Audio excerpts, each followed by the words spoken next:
आदित्य के हाथ कांप जाते हैं जब वो इंटरव्यू में अपना लैपटॉप खोल रहा होता है, क्योंकि आदित्य के सामने जो दो बड़ी हस्तियां बैठी थी वो थी मंगल और कपिल भटनागर। कपिल भटनागर पहले से ही आदित्य से चिढ़ा हुआ था, क्योंकि 40 मिनट की मीटिंग में आदित्य 30 मिनट तो लेट ही आया है और बच्चे कुछ 10 मिनट में भी वो ढंग से प्लान प्रेजेंट नहीं कर पाता है। सौम्या आदित्य से कहती है कि आदित्य तुम कुछ भी करना, लेकिन यह जॉब मत करना, इस जॉब को तुम छोड़ दो, क्योंकि इस जॉब में तुम्हारे जो ऊपर रहेगी ना वह रहेगी मंगल, जो कि तुम्हें हमेशा परेशान करती रहेगी। वो तुमसे बदला निकालेगी। आदित्य सोच रहा होता है कि अगर उसको बदला निकालना होता तो वह उस इंटरव्यू में ही बदला निकाल लेती। इस और हम देखते हैं कि कपिल भटनागर मंगल से मिलने आता है और मंगल को बहुत ज्यादा परेशान देखता है। वो कहता है कि अगर आप उस आदित्य सक्सेना के कारण परेशान हो ना तो आप मुझे कह दो, मैं उसको इन्वेस्टमेंट दूंगा ही नहीं। और मुझे तो एक बात समझ में नहीं आती कि आप उसे बार बार मौका क्यों दे रही हैं। ऐसा तो नहीं कि आपका और उसका पुराना कोई रिश्ता रहा हो। और यह बात सुन के मंगल के पांव तले जमीन खिसक जाती है। उसको डर लगा रहता है कि कहीं कपिल को सारा सच पता ना चल जाए। और फिर कपिल ने कुछ ऐसा किया जो जानकर आप हैरान हो जाओगे। आखिर कपिल ने ऐसा क्या किया, यही हम जानेंगे आज के एपिसोड में। तो बिना किसी वक्त गवाए चलिए मंगल लक्ष्मी के लेटेस्ट एपिसोड के रिकैप को टेलीविजन से भी पहले शुरू करते हैं। एपिसोड की स्टार्टिंग में हम कपिल भटनागर को देखते हैं, जो कि मंगल को पकड़ लेता है, क्योंकि मंगल वहां पे गिरने वाली थी। वो मंगल से कहता है कि मंगल जी आप ठीक तो है ना, आप ढंग से चल भी नहीं पा रही है, आप ऐसे कौन से विचार में फंसी हुई है। मैंने ये बात नोटिस करी कि जब से आप दिल्ली आई है ना, आपकी हालत और ज्यादा डाउन हो गई है।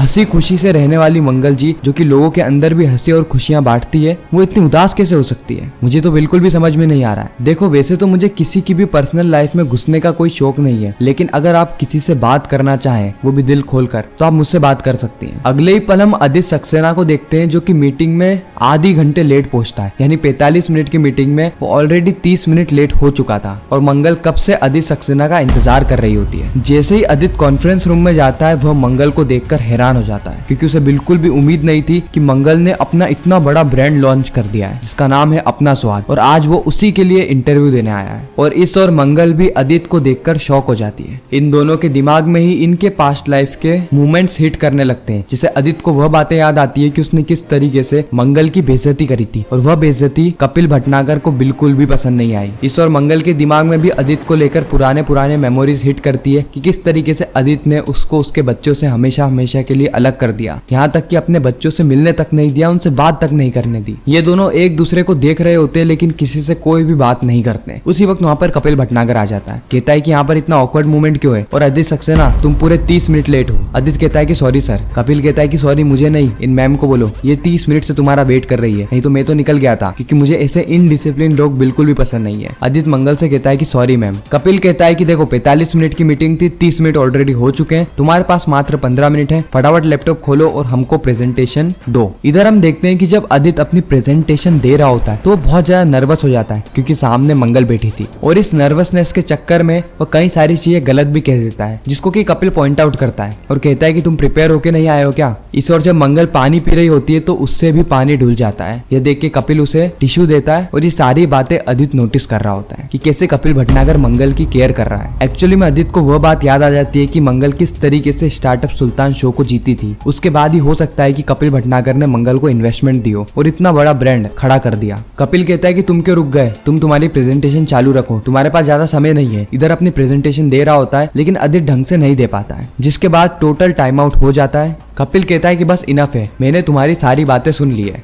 अब डिसीजन मंगल जी का है। मंगल जी आप बताइए, हमें आदित्य सक्सेना के आइडिया पे बिलीव करना चाहिए या नहीं, हमें इसके आइडिया पे इन्वेस्ट करना चाहिए या नहीं। और यह बात सुन के आदित्य को खांसी चलने लग जाती है। मंगल आदित्य को पानी देती है, और आदित्य को वह बात याद आ जाती है कि किस तरीके से अभी थोड़ी देर पहले ही कॉल पे उसने मंगल से कहा था कि अगर वो मर भी रहा हो तो मंगल के हाथ का पानी नहीं पिएगा। मंगल कोई भी डिसीजन ले उससे पहले ही आदित्य खड़ा हो जाता है और कपिल भटनागर से माफी मांगते हुए कहता है कि सर सॉरी, लेकिन आज ये डिसीजन मत लीजिए, मुझे थोड़ा सा टाइम और दीजिए, मैं फुल्ली प्रिपेयर्ड नहीं था। कपिल कहता है कि यार कैसे बिजनेसमैन हो तुम, एक तो बिजनेस के लिए इन्वेस्टमेंट लेने आए हो, वो भी फुल्ली प्रिपेयर्ड ना होके। कितने दिन से तुम वक्त मांग रहे हो मंगल जी का, आज उन्होंने समय निकाल के तुम्हें वक्त दिया, तो आज तुम प्रिपेयर नहीं हो और ज्यादा समय मांग रहे हो, क्या तुम पागल वागल हो गए हो क्या। आदित्य कहता है कि सॉरी सर। उसके बाद कपिल मंगल से पूछता है कि मंगल जी क्या करना चाहिए, मुझे तो नहीं लगता कि हमें इसके बिजनेस में इन्वेस्ट करना चाहिए, क्योंकि ये खुद ही इतना इनडिसिप्लिन है, ये बिजनेस कैसे रन करेगा। उसी वक्त मंगल खड़े होती है और कपिल भटनागर से कहती है कि कपिल जी मुझे ऐसा लगता है कि हमें इन्हें थोड़ा सा टाइम और देना चाहिए ताकि ये फुल्ली प्रिपेयर्ड हो सके। कपिल कहता है कि आदित्य सक्सेना बहुत लकी हो तुम कि तुम्हें यहाँ पर एक और मौका मिल गया, क्योंकि अगर डिसीजन मुझे लेना होता ना तो तुम अभी तक गेट आउट हो चुके होते।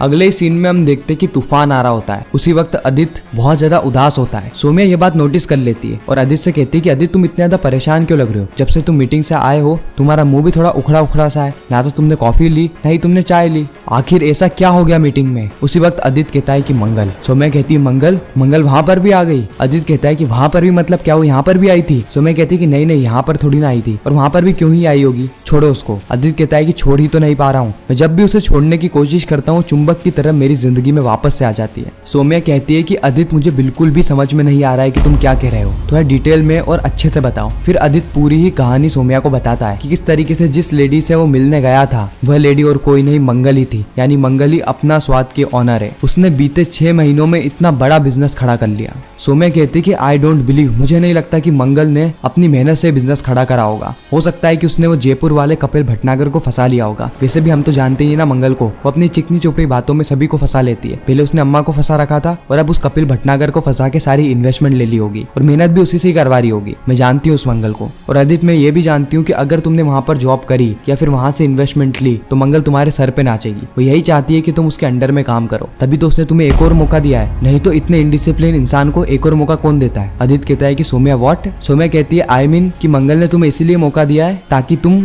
वापस से तैयारी करके आओ और वह तुम्हें जलील कर सके। आदित्य कहता है कि सौम्या मुझे नहीं लगता कि मंगल ऐसा करने वाली है, क्योंकि अगर उसे करना होता ना तो वो उसी इंटरव्यू में कर देती। उसके पास तो मौका भी था, क्योंकि मैं 40 मिनट की मीटिंग में 30 मिनट लेट आया। सौम्या कहती है कि आदित्य तुम मेरी बात को समझ क्यों नहीं रहे हो? तुम किसी भी हालत में मंगल के अंडर में काम नहीं करोगे। तुम्हें अपनी भी तो सेल्फ रिस्पेक्ट देखनी होगी ना। क्या तुम एक ऐसी औरत के नीचे काम करना चाहते हो जो कि तुम्हारे पापा की मौत के जिम्मेदार है? क्या तुम एक ऐसी औरत के नीचे काम करना चाहते हो जिनके कारण तुम्हारी मम्मी पागल हो गई है? अम्मा की हालत कैसी हो रही तुम जानते हो ना, अक्षत ईशाना इन दोनों को छोड़ के चली गई इनकी माँ। क्या तुम एक ऐसी औरत के अंडर में काम करना चाहते हो? आदित्य यहाँ पे थोड़ा बहुत कन्विंस हो जाता है, लेकिन आदित्य का डिसीजन क्या रहता है ये तो हमें आने वाले एपिसोड में पता चलेगा। इस ओर हम देखते हैं कि कपिल भटनागर आता है मंगल से मिलने के लिए। कपिल मंगल से कहता है कि मंगल जी मैं जा ही रहा था हल्दी वाला दूध लेने के लिए, आप कहे तो आपके लिए भी लेकर आ जाऊं। मैं आपको कई दिन से देख रहा हूँ कि आप बहुत ज्यादा स्ट्रेस में हैं। उसके बाद आपको वो आदित्य सक्सेना जिससे क्लाइंट को हैंडल करना पड़ा, I am really sorry for that. लेकिन मैं आपसे एक बात कहना चाहता हूँ कि आपने उस आदित्य सक्सेना को समय क्यों दिया? क्योंकि मुझे नहीं लगता कि वो वह समय डिजर्व करता है। उसकी जगह अगर कोई और क्लाइंट होता तो फिर मैं आपसे ये सवाल नहीं करता, क्योंकि मुझे ऐसा लगता है कि अगर हम उसे इन्वेस्टमेंट देंगे या फिर हम उसे समय भी दे रहे हैं तो ये हमारा समय और हमारे पैसे की बर्बादी है। हम ये सारी चीजें एक डिजर्विंग इंसान को भी दे सकते हैं। मंगल कहती है कि जिंदगी ने हमें एक ऐसा मौका दिया है जहाँ पर हम लोगों को मौका दे सकते हैं, तो मुझे ऐसा लगता है कि हमें उसे मौका देना चाहिए, वो भी तब जब वो मौका मांग रहा हो। कपिल कहता है कि मंगल जी आप बहुत ज्यादा भोली भी हैं। चलो खैर ये डिसीजन आपका है तो आपको ही लेना है, मैं इसमें इंटरफेयर नहीं करूंगा। और कपिल की इस बात के साथ यह एपिसोड भी यहीं पर ही खत्म हो जाता है, इस ट्विस्ट और सस्पेंस के साथ कि आगे क्या होने वाला है। खैर आप मंगल लक्ष्मी के अलावा और कौन कौन से टीवी शोज के रिकैप टेलीविजन से ही पहले देखना चाहते हैं कमेंट सेक्शन में जरूर बताना, हम उनके ऊपर भी वीडियो लेकर आ जाएंगे। मैं मिलता हूँ आप सभी से किसी नेक्स्ट इंटरेस्टिंग वीडियो में, जब तक के लिए गुड बाय।